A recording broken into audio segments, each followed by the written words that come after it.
MAGA Mike Johnson is in full panic mode. He knows he's about to lose his job. He has hit rock bottom as a human being. You don't get much lower than this after shutting down the House of Representatives until September. Let me repeat that. MAGA Mike Johnson has shut down the House of Representatives until September. They've literally done nothing other than cause harm and pain and suffering. So he's now giving all of these religious talks where he's like, and in the scripture it says that the communists on America's 250th anniversary are here to kill you. You will die if you elect Democrats who are communists, and they will kill you. This is literally the message of MAGA Mike Johnson and the MAGA Republicans who refuse to do work. And instead, as Donald Trump is quite literally killing people. It's not hyperbolic. It's not some dystopian fantasy land. It is happening. Donald Trump has destroyed the American economy. He is literally killing people right now with his horrific policies, ripping healthcare away. And here's what MAGA Mike is saying on these religious shows. And it's a religious tour, draping themselves in religion, these MAGA Republicans. And they're like, it's death. They're going to kill you with communism. The hell are these crazy people talking about? Why don't we look at what the hell is going on right now with Border Patrol and ICE Gestapo roaming the streets, killing people right now, throwing people into concentration camps. Y'all are ripping away people's healthcare, putting data centers in people's backyards, engaged in never-ending wars, taking away money that should be invested in the American people. And instead you're giving trillions of dollars to Pete Hegseth and people like that to take missiles and bomb and kill little girls and whatnot. Very religious of you, MAGA Mike, you scumbag. Here's what MAGA Mike said. Here, play this clip. When we fail to be students of history, then we're apt to repeat it. And communism, socialism is a step towards communism. That's what this is. It's a battle towards communism, Marxism. It has never worked. It won't, because it defies the most basic principles of the fallen nature of man and the existence of God. Communism begins with the premise. Marxism begins with the premise that there is no God. The state is the God. It will never work. And it has led to the murder of tens of millions of innocent people in the 20th century alone. And we have to recognize that. This is what we're up against, and it is an un-American proposition. And then you have MAGA Mike over here. Again, this is their whole campaign right now is some weird dystopian apocalyptic scripture stuff. And MAGA Mike's like, we've got the message from God. And as we take this recess until September, God and prayer is the force that's going to have Republicans win. And this is what they're trying to push out in churches while they engage in the most heinous acts, while scumbags like this are out there covering up child sex trafficking rings and engaging in heinous war crimes. This is what they're saying. Here, play this clip. The American people can trust House Republicans, the Republican Party, to run this government, and we keep delivering. We're going to do that, run all the way through the tape towards the end of the year, to the end of the year. And I believe for this reason, we're going to win the midterms. I'm very bullish about the outcome, and we talk about it all the time. With each passing day, I'm more confident, Tony. You as you repeatedly say, you exceed the expectations of the pundits. They still don't understand the power of prayer. That's right. And look, I've been openly saying this. I told a big gaggle of Hill Press reporters yesterday at an event. I said, listen, this is a God thing. It really is. And we have intercessory prayers who are on the ground at the Capitol praying each of these things through. My colleagues know that. They know I believe that, and we're watching it happen. More and more people are understanding there must be something to this, because this is an impossible agenda. But look, this is not a radical thing. It's what the framers of our Constitution did. The founders' generation, they all believed in the power of prayer, the divine hand of providence, as Washington himself, the father of our country, often talked about. And we do well. We're one nation under God. We should remember and govern like that. And then the cult worship continues with one of the other top Republicans in the House of Representatives, Congresswoman McClain, and she's a Michigan congresswoman. She was at that deranged Donald Trump event in Michigan, and she's out there, saying, and nobody's been as good to you as Donald Trump is. Donald Trump loves you. I mean, how strange is this? Here, play this clip. And the leader of our party, President Donald J. Trump, isn't resting on his laurels. Promises made, promises kept. He told you he was going to secure the border. What did he do? He secured the border. He told you he was going to make his tax cuts permanent. And what did he do? He made your tax cuts permanent. The last thing we need to do is make sure we pass that Save America Act. And we will do that because we will secure our elections to make sure that this country continues to live in a democracy, to continue to be a republic, because there is nobody that loves this country greater than the man standing behind me. And that's our president, Donald J. Trump. Back to MAGA Mike Johnson for a second over here. Then MAGA Mike is, out here saying, here's what the communists do. They tell you they'll help you, free health care, and then they'll kill you. They'll tell you rent control, maybe free rent from you. Then you die. Then they kill you.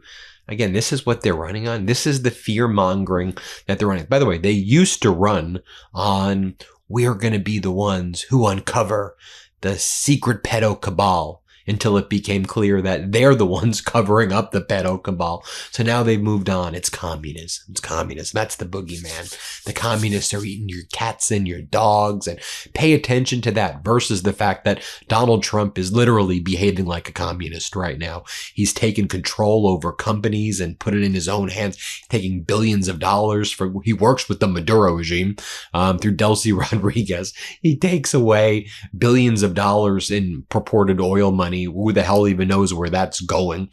He hands out and dishes favors to his small group of oligarchs. He promises people free things and screws them over. Sounds a lot like what MAGA Mike is warning against is MAGA Mike and Donald Trump, huh? Sounds like a little bit of a projection here. Play this clip. This is serious business, and I think people understand the stakes are so high. You and I were talking off stage a little while ago, and I said, if somebody had told us even 10 years ago that on the 250th anniversary of the greatest nation in the history of the world, we would be in an open contest about whether we're going to maintain a constitutional republic or go down this dark, dangerous, deadly road to communism. That is what we are facing in a midterm election. And that's why I think this midterm is unlike any other. We are deciding, somebody said outside, this isn't a referendum on Donald J. Trump. It's a referendum on Thomas Jefferson. I mean, the foundational principles of the nation are imperiled.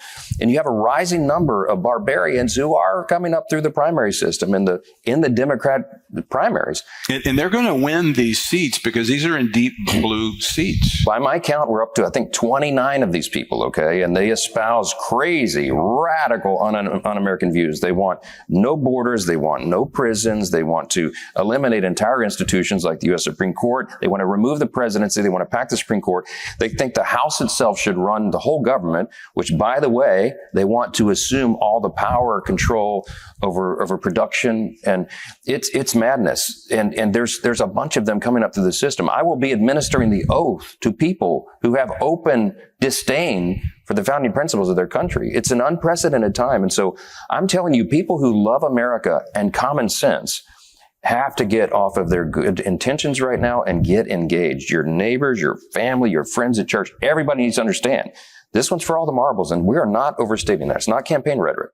Then you have Republican Congress member from Nebraska who's not running again, Don Bacon. He's been out there. At least he's speaking somewhat of the truth in the sense that he's like, I don't get it. Donald Trump keeps saying he wants to invade Greenland. This is just like the stupidest thing. At least this guy's spending his time doing this. Here, play this clip. I mean, I don't really believe President Trump means that he wants to invade Greenland. But the problem is he keeps saying it. Yeah. And so if you're a European ally, you're like, what is this? And it has done more damage. It's not only absurd to Leader Hoyer's point, it's been damaging.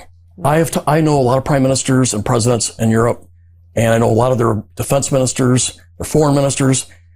And that statement about invading Greenland, also the statements about Canada, have undermined our credibility significantly in Europe. So they really, they're honest with me, they don't trust the president. And it's over these two threats, one Canada and one Greenland.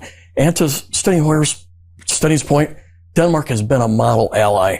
They've lost more people per capita in Iraq and Afghanistan than any other European country fighting by our side. And it was very, very hurtful to our close friends on that. So I thought it was important to get on this bill to show Congress does not agree with what the president's been saying. And I think he's doing it for negotiating stuff. I'm really not sure why he keeps saying it. I don't think he means it, but I thought it was important that Congress be clear that we don't support this kind of talk and we wouldn't support that kind of action. And then you have MAGA Republican Congress member Pat Fallon. Here's what he has to say about affordability. And then he blames everything on Joe Biden and Democrats. It's not affordable because of Biden and the Democrats. Play this clip. No, and again, really quick, it's about the messaging and about affordability. Healthcare, housing. Poll after poll, Congressman, shows us that's where Americans are being hurt in the pocketbook the most. And then on top of that, you've got the energy shock. Real quick, final thought. Sure. Joe Biden and the Democrats really did that. You were talking about affordability. That takes a couple of years to really kick in. And they spent trillions of dollars, really wasted trillions of dollars that caused massive inflation. Remember, inflation was at 9% under Joe Biden. So it's not, a fraction of that now. And we need to make sure Americans hear that. Congressman Pat Fallon, great state of Texas. Great to see you, sir. Then you have this bizarro Congressman Michael Rulli. Listen to the deranged lies that this guy has to tell. Let's play this clip right here. I think affordability is always going to be the key. In Ohio, we're seeing eggs, under $1. We're seeing bread hovering around $1. Gas is still in the $3 range. It's going to matter where, we're in the pocketbooks. But, I'm trying to help. Bernie Moreno and I are trying to help get John Huston, Vivek Ramaswamy elected. So we're campaigning like a badger out there. And we're seeing that the people, especially our base, they're very motivated by this communist movement. I think the Democrats had a bad playbook. You saw Nancy Pelosi last weekend saying, let's have this debate about communism in 2027. The people are going to be motivated. They were counting on the Trump voters staying at home, and the way they're acting and this extreme push towards the farthest of the left, I think is going to motivate the base, and maybe will divide their base. And notably, while they're attacking Mamdani, I just wanted to see, what was Mayor Mamdani saying yesterday? Mayor Mamdani was asked, he gets asked all these questions about Netanyahu. And here's what he says about it. He goes, I don't want to get in. I have no interest in getting into a back and forth on Netanyahu. I'm the mayor of New York. Okay. My goal is to help the people of New York. But if you ask me, Mamdani says, is he a war criminal? Objectively, he has a warrant out for his arrest for engaging in war crimes and genocide. Here, play this clip. So I'm not interested in getting into a back and forth with Prime Minister Netanyahu. What I will say is that here in New York City, one of my top priorities is keeping Jewish New Yorkers safe, keeping every single New Yorker safe.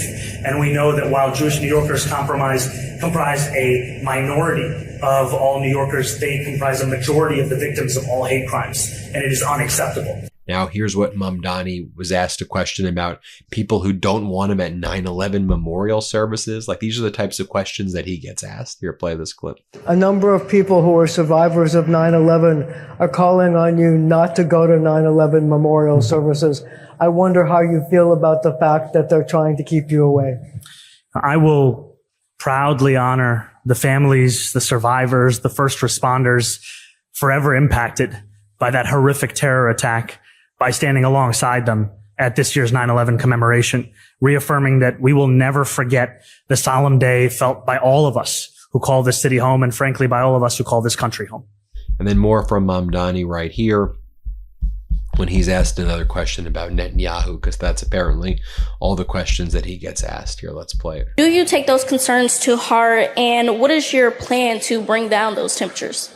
So I think to your point, when I make criticisms of Prime Minister Netanyahu, they are criticisms of Prime Minister Netanyahu. And what I shared were not even, frankly, personal assessments. They were objective facts. And my responsibility as a New Yorker and as a mayor of this city is a responsibility to take care of each and every person who calls the city their home. And that is not based upon whether or not they agree with me, how they feel about me. My job is to make sure that they are safe, that they are thriving, and they continue to call this city home. And that's always going to be my North Star on how we can do that, because this is an incredible city, and it's a city where everyone needs to know that their belonging to it is not conditional on how they feel about the mayor. Right. That's the guy that they're attacking. I mean, the guy who's rolled up his sleeves. He's been able to freeze rents through the rent control board. He's out there working hard for New Yorkers every damn day, Crime is at an all-time low in New York City. But this is, this is what happens when you have a $1 trillion oligarch machine pushing these lies and disinformation. This is their plan. I think the American people see through it. I think they see that we have a fascist, authoritarian regime in Donald Trump, and one that covers up child sex trafficking rings. That is the cabal. And I think Americans don't want to be in never-ending wars. And I think we want to get these people the hell out of here. That's my gut. My gut is that we want to get this current regime, the most disgusting regime in American history, the hell out of here. That's what I hypothesize, but what do I know? Hit subscribe. Let's get to 7 million subscribers. Thanks for watching, y'all. Breaking news right now. My brothers and I wrote a book. It's called WTF America. And well, doesn't that just say it all? It comes out officially this October, but you can pre-order your copy today. Just scan the QR code or click the link in the description below.